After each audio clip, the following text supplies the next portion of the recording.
All right, everyone. So I want to talk to you guys about the mind of a heretic. I know that Americans like talking about the mind of a psychopath. What was going on in his mind when he butchered 57 women? Uh, but today we're going to get into the mind of a heretic. And I have been thinking about this for a long time, for years actually. But in the last few days, I've really been brainstorming as to how one would describe the mind of a heretic, how one would just really adequately put in the details on what is going on in the mind of a heretic, or really what kind of personality does a heretic have. And one thing that I have noticed over the years of dealing with people is that heretics really think like psychopaths, or to put it in more street language, they think like douchebags. Okay, we'll just say that. Um, Basically, the mind of a heretic is what's not good for you is good for me. Like, you are permitted, or sorry, I am permitted to do something, but you're not permitted to do this very same thing. What's good for me is not good for you, or it's prohibited for you but not for me. That's basically what the mind of a heretic is. It really is that simple. So I'm going to explain this to you guys. Um, a number of years ago, I knew a guy who was he was a left wing Mexican activist.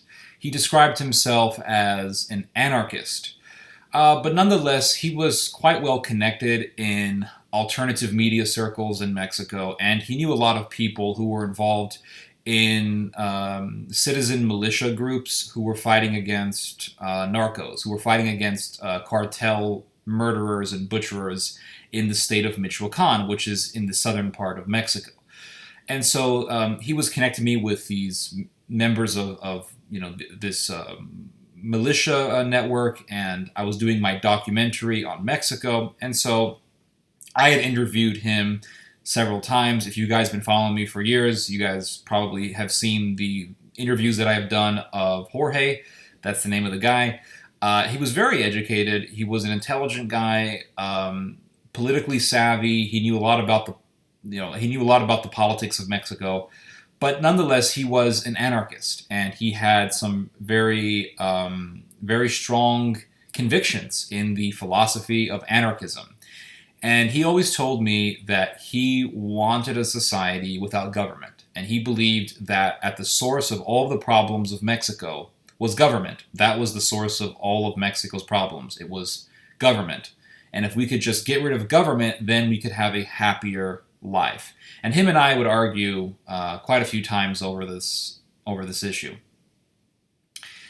And so one day I brought up the Cristeros, because the Cristeros are a big part of Mexican history.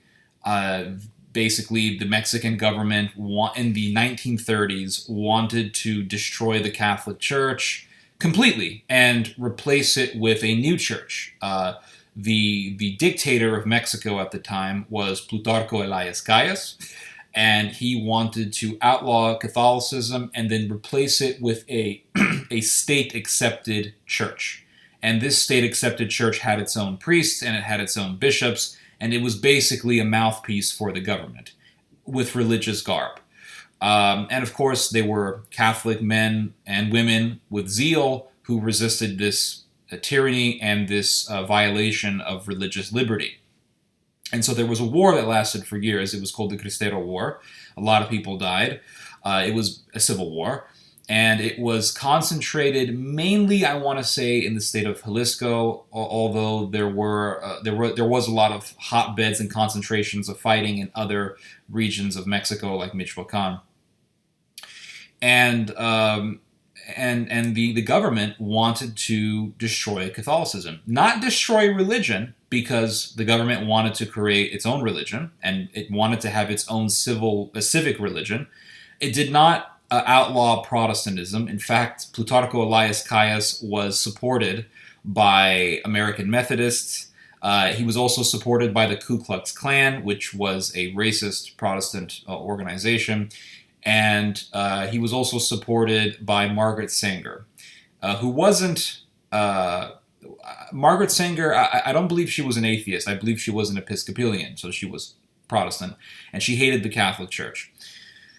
So I brought this up with this guy, and I was interested to hear his opinion on that because he hated the government so much. He hated the concept of government so much that I thought that he would express support for the Cristeros, but he didn't. He said, no, no, no, no. The Cristeros, they were bad. They were bad. Like those people were bad, you know. So I said to him, Jorge, what about this little Catholic boy who was murdered by the state because he was resisting the anti-Catholic policy of Mexico? And he was like, well, you know, he broke the law, you know, like it was against the law. And then I said, well, what about this other priest? Like there was a priest, I think it was Father Miguel Pro was his name. He was killed by the state because he refused to acquiesce to state demands. Oh, well, he broke the law, you see? And then he started Googling stuff as I was... You know, you can tell when you're talking to somebody and they're Googling something as you're telling them. I love that. Like you're arguing with someone on the phone or on Skype and you can hear the keyboard and you can tell they're reading something. They're reading out of a website. That's how you know you're winning a debate, by the way. But he was typing something on the computer, and then he starts reading stuff, and he says, "Well, Miguel Pro, he broke the law, you see, because he was against the Mexican Revolution. He was against the revolution, so he broke the law, you see." Well, hold on, I thought you were an anarchist, so why would you even... Like, you should be supporting these guys because they were resisting the state, but yet you're supporting the state. So you're really not anti-government. You just hate church. You hate Christianity. You hate religion. You hate God. And so what I began to notice with these types of people, be they heretics or anarchists or some kind of crazy ideologue, is that they always have a set of rules for everyone else, and they will try to enforce those rules, or they will express absolute vitriol in favor for those rules, but at the same time, they will support going against their own rules whenever it is advantageous for them. You can say this is the mind of a heretic, and it is, but it's also the mind of a psychopath. Why do I say that? Because someone can go out and murder a bunch of people, and he loves murdering people, but he gets arrested, gets put through trial, is found guilty, and then the judge says, okay, you're going to be executed for murder. You're going to be executed because you have committed the crime of murder. And then they start pleading for their lives. They start saying, well, I found Jesus, so let me go, please. I have found the Lord. And they don't want to die. They get lawyers to defend them. They don't want to die. So hold on. You wanted these other people to die. You enjoyed killing those other people, but yet you want everyone to have mercy on you. So basically you're saying, this person can't live, but I want to live. I have to live. This is the mind of a psychopath. It's the mind of someone who has no accountability. You could say this is the mind of a heretic, but it's also the mind of a psychopath. So like this person that I knew, hated the government. Government is bad. Government is bad. But Elias Calles was good. The Mexican anti-Catholic dictatorship was good. But government is bad. So you only support rebellion when it's done by atheists, but not when it's done by Catholics. So you really just want an atheist takeover. You just want a communist takeover or an anarchist takeover. And if anarchists take over, then they're just going to create another government. You know, and we've seen this a number of times, and it always leads to destruction. The best example of an anarchist takeover that I can think of is the anarchist state of Catalonia, which happened I know it happened in the first half of the 20th century. It happened, I want to say, in the 1930s. A bunch of Spanish anarchists took over the government in Catalonia, and they established an anarchist utopia. But it really wasn't a utopia because tens of thousands of people were butchered by the anarchist government, which is really an oxymoron because anarchy means without a state or without government, and yet they established a government. Again, what's prohibited for you is not prohibited for me. You guys can't have a government, but we're going to establish a government. Oh, this society, this country should have no government, but we want to have a government. We just want to kill people that we don't like. The guy who was running this anarchist utopia in Catalonia, his name was Luis Companys. His last name is literally company. It's like saying Mr. Business. Like, can you really trust a guy with a last name like that? Mr. Business. It's like Mr. Diamond. You know, like how many kids in Africa do you not mind having killed so you can have a diamond ring on your finger or something like that? But it's just I'm saying this with humor. Luis Companys. He hated the church. He talked about how the government is bad. The government is tyranny. This is a fascismo. Fascism. It's bad. Priests are all bad. Church is bad. Religion is bad. And yet when they took over, they weren't very nice. Thousands of priests were butchered by the regime of Luis Companys. Nuns were butchered. Catholics were killed just for being Catholic. There was a young man who was merely the gardener of a monastery. He was working as the monastery gardener. And they arrested him and they said, well, we found out that he was learning how to speak Latin, execute him. And they killed this kid in cold blood, just like that. You know, who would I rather want to live under? The former government that was in Catalonia, which was the Spanish government, or this crazy loon bin anarchist government that was all for the freedom of the people, the gente, when in reality these people were just murderers. And they were atheists who didn't really give a damn about the people. Another thing that I've noticed about these people is that and the reason why I say they think like psychopaths is because they are. These people are actually murderers. People who want communism, they want anarchism, they want some kind of crazyism, Nietzscheism, fascism, or whatever. These people are just serial killers. The difference between a Ted Bundy and a Luis Companys is that the Luis Companys wants to murder massive amounts of people with the legality of the state. Ted Bundy is going to kill a dozen or so people, and he's going to do it, breaking the law. He's going against the law, obviously. Whereas the Luis Companys ideologue, he's literally going to butcher tens of thousands or even more people. But it's all legal because it's the government. The government is doing it. But I thought the government was bad. The government was tyrannical.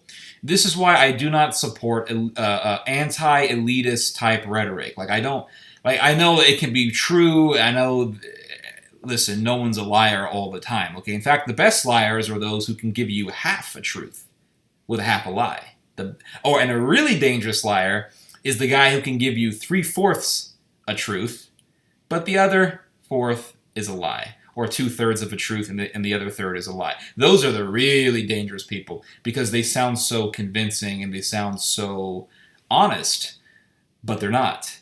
Those are the real snakes.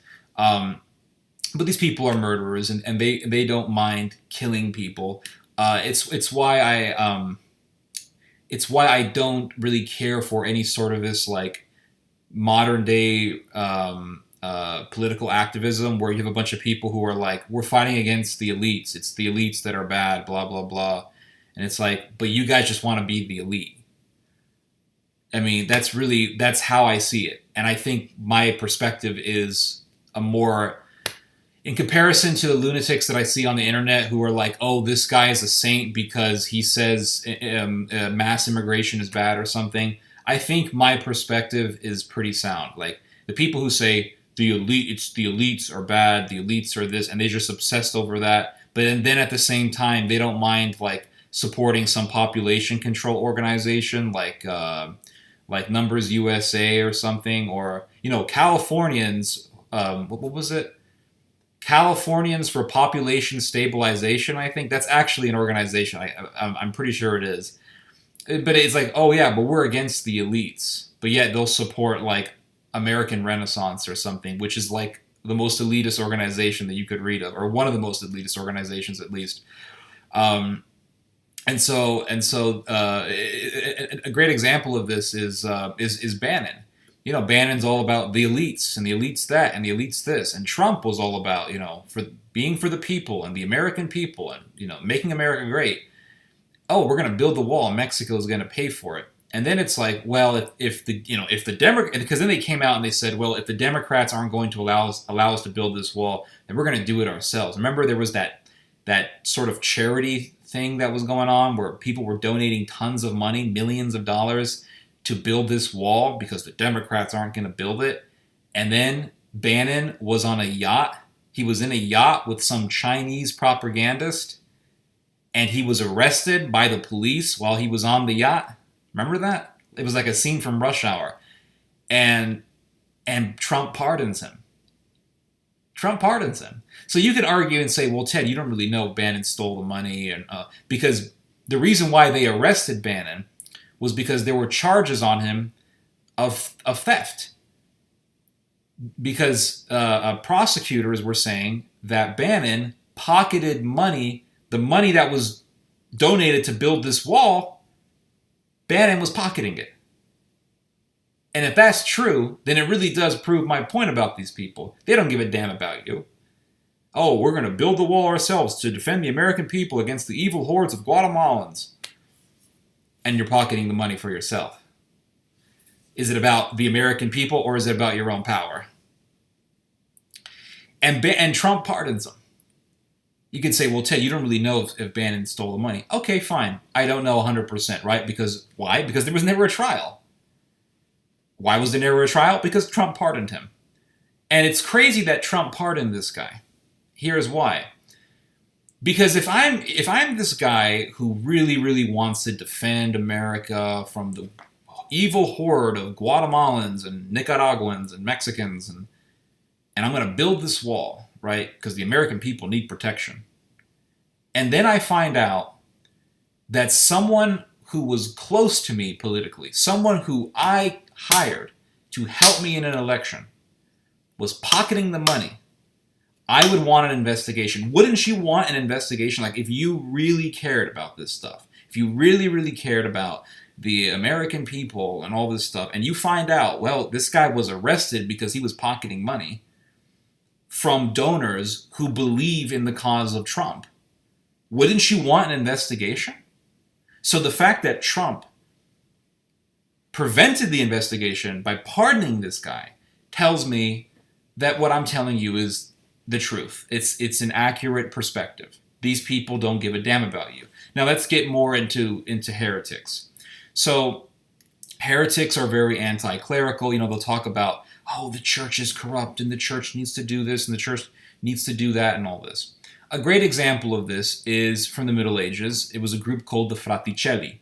The Fraticelli simply means little brethren. They're better known as spiritual Franciscans. Spiritual Franciscans were basically a splinter group from the mainstream Franciscan order. So you had the Franciscan order, and the Franciscans, they were people who believed in very, very strong asceticism, although today they really don't believe in any of that stuff. And then you had the splinter group called the spiritual Franciscans, and these were people who basically said the Franciscans aren't hardcore enough, and the church should have no property. The church should have no property at all, and that property should be given to the people. Medieval Christian version of socialism, Marxism, you know, with a Christian garb is what I mean. So these people were all about poverty, and one thing I noticed about these heretical types is that they always come in the form of poverty. Oh, poverty. Oh, look at us. We're the Fraticelli, the little brethren. We're so innocent. But then at the same time, you read about Fraticelli trying to influence government, trying to influence, for example, Louis of Bavaria. German name is really Ludwig. But Louis of Bavaria, he ended up taking over the Holy Roman Empire at one point. And he was a member of the Ghibelline political faction, which meant that he was really against the church. He was against the church specifically having any sort of political authority. That's what the Ghibellines were. And he was very close to the Fraticelli. He protected those people. And you read about Fraticelli heretics trying to influence government. You read about, for example, Fraticelli influencing the Tribune of Rome. What's his name? Cola di Renzi. Cola di Renzi was a dictator who ruled Rome, and he was influenced by Fraticelli. In fact, it was a bunch of Fraticelli monks who told him that he was going to revive the Roman Empire and he was the great leader and all this stuff. So it's like, well, I thought you guys were against the church having any sort of political influence or authority. So now you're influencing these people. Now you're influencing these politicians. Oh, so what's prohibited for the church is not prohibited for you. So you can do what you say the church should not do. These are heretics. And this is the mindset of these people. Another example that comes to mind is from Guibert of Nogent. Guibert of Nogent was a French clergyman. I think he was a monk of some sort. He lived in the 11th and 12th centuries. He's mostly known for writing a book on the First Crusade. He wrote a little history book on that, which was a very poetic way of describing the First Crusade. But he also wrote an autobiography. And years ago, I read a little bit of the autobiography, and he had something very interesting. He talked about how in the village that he grew up in France, there was a huge controversy in the village over priests marrying women. Priests were still getting married in the Middle Ages. I think the church eventually prohibited priests from getting married. I want to say around the 11th century or so. But it was at one point in time common for priests to get married. And so in this town in France, there were priests who were married. And there was a big controversy over it.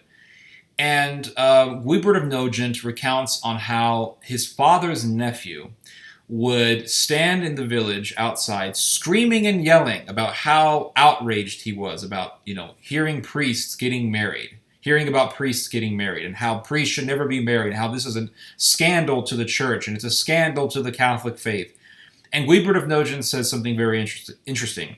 He said that if you were listening to my father's nephew, you would think that this man was a very pious and Catholic man.